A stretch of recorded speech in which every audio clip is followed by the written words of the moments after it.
Paul Morphy, 1837-1884, born into a prominent New Orleans family, is universally considered to be one of the greatest players of all time. He was totally dominant during his very brief chess career, and he was a master of all phases of the game. Morphy is remembered mostly for his brilliant attacking games, but he was also a fine strategist and regularly outplayed his opponents with subtle positional play, not just with his phenomenal tactical mastery. He's one of the earliest chess prodigies and was defeating masters by the age of 10. After graduating from law school at age 17, Morphy dominated the field in the 1857 American Chess Congress held in New York City. Morphy then took Europe by storm, defeating all of the top European players in match play during his extended visit to Europe during the years 1858 to 59. E4, E5, Knight F3, D6, D4, F5. Paul Morphy was not above playing risky, if not downright bad openings at times, and this dubious advance should lead to trouble against correct play. The problem with F5 is that it neglects development and weakens the king side. Knight C3. Another good way to meet this line is bishop C4, E captures D4, knight G5, attacking F7, knight H6, defending the threat, and then castles. Another way to do it would be D captures E5, F captures E4, knight G5, attacking that pawn on E4, D5, and then E6.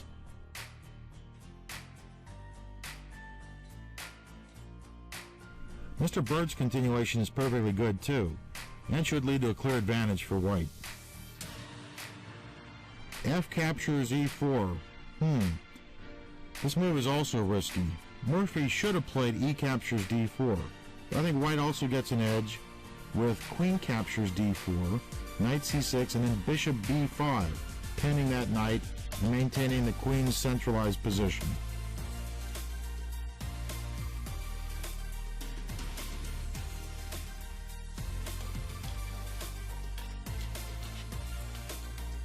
Knight takes E4, D5, knight G3.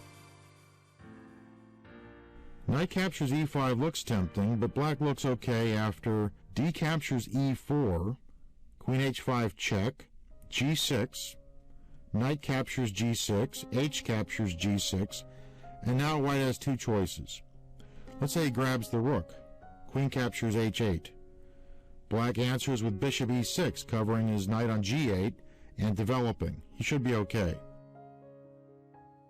Let's say white tries queen captures G6 check instead. That looks more dangerous. Black then reacts with king D7. White checks again, queen F5 check, king back to E8. And now if white wants to win, he's got to play queen to E5 check. But then black has the fine response, bishop E6, exclamation point. Good move. White now takes the rook in the corner, queen captures H8. Black then centralizes, queen D5, and I think he's got a good game.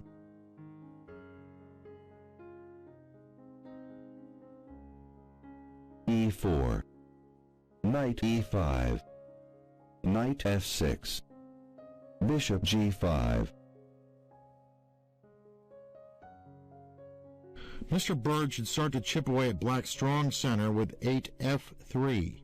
I think white has a small edge after the plausible continuation, bishop E6, F captures E4, D captures E4, and then the pinning move, bishop to G5.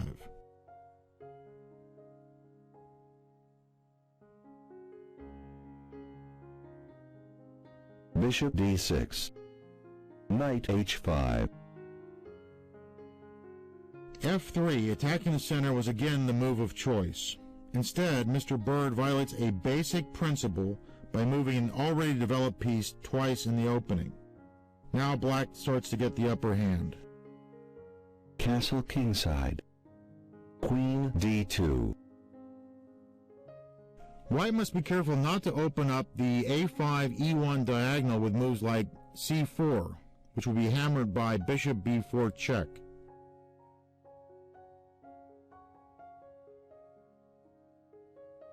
Queen e8, g4.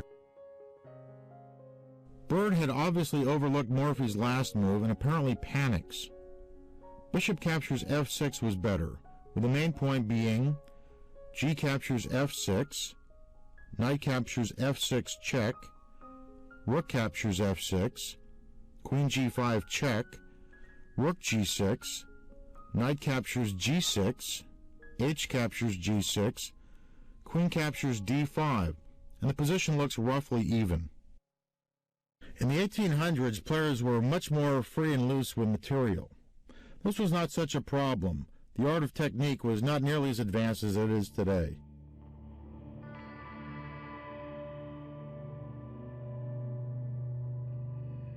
Knight takes g4, knight takes g4, queen takes h5, knight e5, knight c6, bishop e2, queen h3, knight takes c6, b takes c6, bishop e3, rook e8, castle queenside, rook takes f2. Morphy launches one of the most spectacular sacrificial attacks ever seen in chess. As beautiful as it is, one should not forget that black is a solid pawn ahead and should win without too much difficulty here with normal play. The chance to sacrifice both a rook and a queen was probably irresistible to Morphy, who for all his modesty enjoyed playing to the crowd. But from a purely scientific viewpoint, bishop g4 was a better move.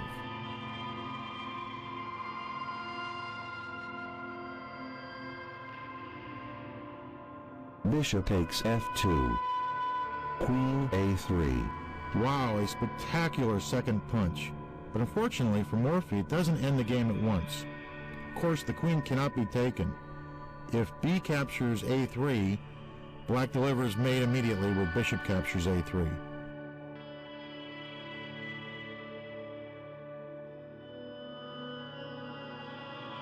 c3, queen takes a2, b4, queen a1 check, king c2, queen a4 check, king b2.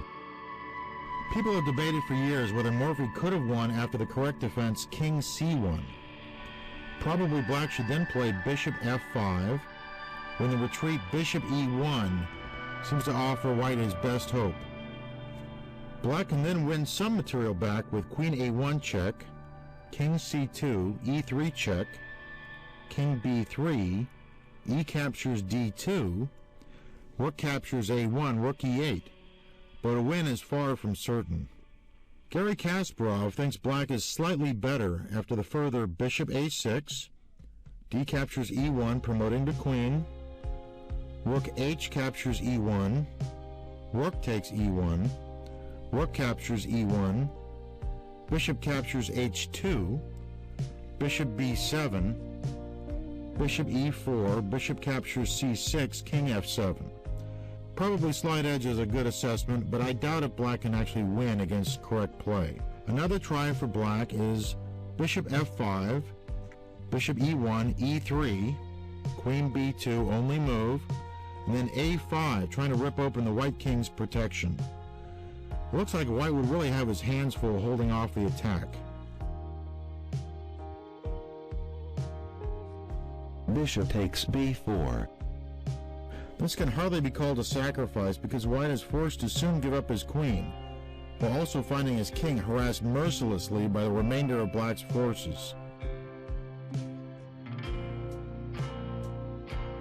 C takes b4, rook takes b4 check, queen takes b4, queen takes b4 check, king c2, e3.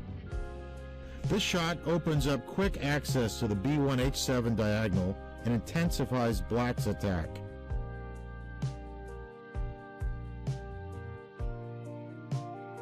Bishop takes e3, bishop f5 check, rook d3, Queen c4 check. King d2. Queen a2 check. King d1. Queen b1 check. Bird resigned here. White must surrender heavy material, so further resistance was futile.